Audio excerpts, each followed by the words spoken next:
चलिए अब हम लोग कौन सा क्वेश्चन लगाने जा रहे हैं, खा वाला। देखिए खा वाला क्वेश्चन आपको ही करना है, बहुलक ज्ञात करना है। बहुलक वाला आप फार्मूला लगाइए, इसको आप अपने आप करिए, ठीक है। माद मादिका बहुलक ये आपको ही करना पड़ेगा, ठीक है। समझ में आया है कि नहीं आया है, ये आपको करना है, ये आपका होमवर्क है। अब हम लोग गा वाला नंबर देखेंगे। 6+√2 एक अपरिमेय संख्या है। तो चलिए भाई देखते हैं बहुत ही अच्छे से। देखो जब कभी भी अपरिमेय संख्या वाला आ जाए तो क्या करते हैं, मान लेते हैं थोड़ी देर के लिए। माना यह 6+√2 उल्टा मानते हैं, एक परिमेय संख्या है। एक क्या है, परिमेय संख्या है, ठीक है। हमने इसको मान लिया परिमेय संख्या है। तो जब परिमेय संख्या है तो इसको P/Q के रूप में लिख सकते हैं, तो हमने इसको ऐसे लिखा। अब हमको क्या करना है, जितने भी नंबर हैं सबको इधर ले आया जाएगा, बराबर बचेगा √2, ठीक है ना। अब ध्यान से देखो, आपको पता है ये एक पूर्णांक है, क्योंकि P/Q एक परिमेय संख्या है, ये तो हमने माना ही था, परिमेय संख्या है, ठीक है। तथा -6 एक पूर्णांक है, क्या है, पूर्णांक। और चूंकि प्रत्येक पूर्णांक क्या होता है, प्रत्येक पूर्णांक एक परिमेय संख्या होता है। एक क्या होता है, परिमेय संख्या होता है। समझ आ रहा है, थोड़ा हाई फाई राइटिंग में है, डॉक्टर वाली राइटिंग है, तो आप समझ सकते हैं। संख्या होती है, ठीक है। पूर्णांक एक क्या होता है, परिमेय संख्या। तो हम कह सकते हैं P/Q -6 एक परिमेय संख्या हुई। एक क्या हुई, परिमेय संख्या हुई। अब इसमें हम कुछ नहीं करने वाले, बात समझ में आ रही है। वर्क नहीं करेंगे, डायरेक्ट आप यहाँ से लगा सकते हैं। जब अकेला है तो आप जरूर वर्क करके बताइए, ठीक है। वर्क करके भी कर सकते हैं, काफ़ी बड़ा हो जाएगा। अब ध्यान से सुनिए, जब ये परिमेय संख्या है तो ये भी परिमेय संख्या होनी चाहिए, तब √2 भी क्या होनी चाहिए, परिमेय संख्या होनी चाहिए। क्या होनी चाहिए, परिमेय संख्या होनी चाहिए। क्यों होनी चाहिए बताओ, क्यों होनी चाहिए, क्योंकि ये परिमेय संख्या है तो इसके बराबर में है, तो ये भी परिमेय होना चाहिए ना। लेकिन यह एक क्या है, यह एक क्या है, यह एक विरोधाभास है। क्या है भाई, विरोधाभास है। विरोधाभास है क्योंकि √2 एक अपरिमेय संख्या है। एक क्या है, अपरिमेय संख्या है। अब जब ये अपरिमेय संख्या है तो ये भी अपरिमेय संख्या होनी चाहिए थी। आई बात समझ में। तो हम क्या लिखेंगे, अतः यह एक परिमेय संख्या नहीं, ये अपरिमेय संख्या ही तो हुई, ठीक है ना। अतः तो हम लिखेंगे अपरिमेय, मतलब ये P/Q -6 भी अपरिमेय संख्या होनी चाहिए। क्या होनी चाहिए, अपरिमेय संख्या होनी चाहिए। अतः हम कह सकते हैं, अब हमारा जो हमने माना था वो हमारी धारणा गलत थी, तो लिख सकते हैं अतः 6+√2 एक परिमेय संख्या ही है, सॉरी एक अपरिमेय संख्या है, ठीक है ना। क्योंकि एक दूसरे का क्या करते हैं, विरोध करते हैं, ठीक है। बात समझ में आ गई है। और अपरिमेय संख्या में क्या होता है, कुछ भी जोड़िए घटाइए गुणा भाग करिए तो वही अपरिमेय संख्या ही रहती है। तो अपरिमेय √2 है, उसमें हमने 6 जोड़ दिया है, तो वो भी क्या रहेगी, अपरिमेय रहेगी। क्लियर हो गई बात। चलिए ठीक है, इस टाइप का क्वेश्चन आएगा तो ऐसे करेंगे। घा वाला देखते हैं।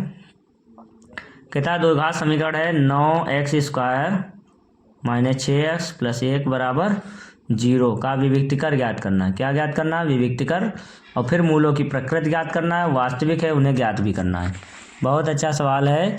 तो इस टाइप का क्वेश्चन पीछे भी आ चुका है, तो आप समझिए अब ये क्वेश्चन रिपीट होने लगे हैं। तो सबसे पहले क्या करना, तुलना करने पर। तो जब आप तुलना करिएगा A = 9 आएगा, B = -6 आएगा, C = 1 आएगा। अब हम लगाते हैं B² - 4AC। तो -6 का स्क्वायर -4 × 9, ठीक है, 1। तो कितना हो जाएगा, 36 -9 × 36, 0 आ गया। जब B² - 4AC 0 आ जाता है तो हम क्या कहते हैं, तो लिख देना चूंकि D = 0, अतः मूल कैसे होंगे, मूल वास्तविक तथा बराबर होंगे। कैसे होंगे, बराबर होंगे। आई बात समझ में।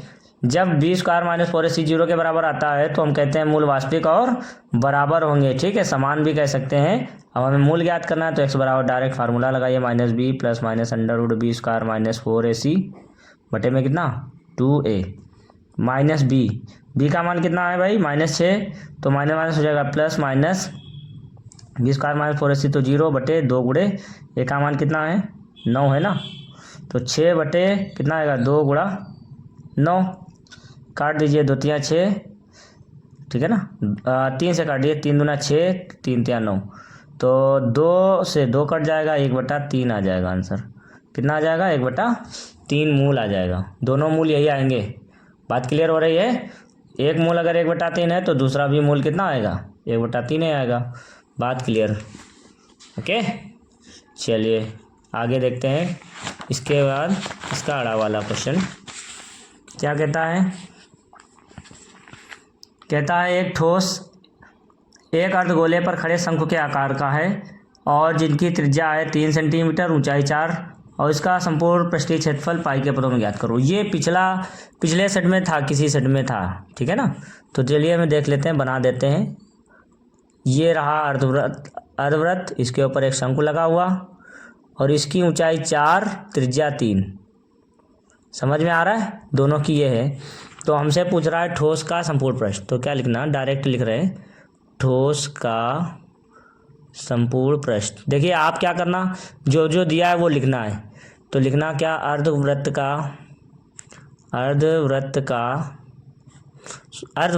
है, अर्धगोला है, सॉरी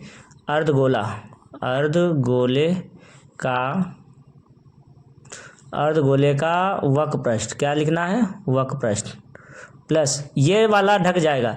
जब आप इसके ऊपर अध्यारोपित करोगे तो ये एरिया पूरा ढक जाएगा, प्लस शंकु का वक्र पृष्ठ। ठीक, अब देखो ये 4, इसमें एल तो पता नहीं है ना, तो आप क्या करना है, एल स्क्वायर बराबर 4 का स्क्वायर प्लस 3 का स्क्वायर, ऊंचाई स्क्वायर प्लस त्रिज्या स्क्वायर, 25 आएगा। एल बराबर 5 आ जाएगा। एल बराबर कितना आ जाएगा 5। चलिए अर्धगोले का क्या होगा, वक्र पृष्ठ 2 पाई आर स्क्वायर और शंकु का होगा वक्र पृष्ठ पाई आर एल। पाई का मान नहीं रखना है तो आपको नहीं रखना है, आर का मान 3 का स्क्वायर रखना है, पाई लिखना है, आर लिखना है, एल लिखना है। 15 ये 9 ये 9 दूना 18, ठीक है ना, बात समझ में आई। 15 और 9 दूना 18, 18 15 33 पाई सेंटीमीटर स्क्वायर आंसर आ जाएगा। क्लियर हो गई बात, बहुत ज़्यादा कठिन इसमें है नहीं। चलिए ये आपका आंसर भी मैच करता हुआ आ गया। आगे देखिए क्वेश्चन 4 वाला देखिए। कहता है एक त्रिभुज का क्षेत्रफल ज्ञात करना है जिसके शीर्ष दिए हैं, और ये तो बहुत सिंपल सा क्वेश्चन है, तो ये आपको स्वयं करना है। त्रिभुज के क्षेत्रफल वाला फार्मूला क्या होता है उसको आप याद रखेंगे। त्रिभुज का क्षेत्रफल वाला formula 1/2 x1 y2 minus y3 plus x2 y3 minus y1 plus x3 y1 minus y2, ठीक है ना। तो इसमें वैल्यू पुट करना आपका काम है, ये आपको करना है। क्वेश्चन नंबर 1 कंप्लीट हो गया है। अब हम लोग क्वेश्चन नंबर 2 देखेंगे। ओके, चलिए थैंक यू।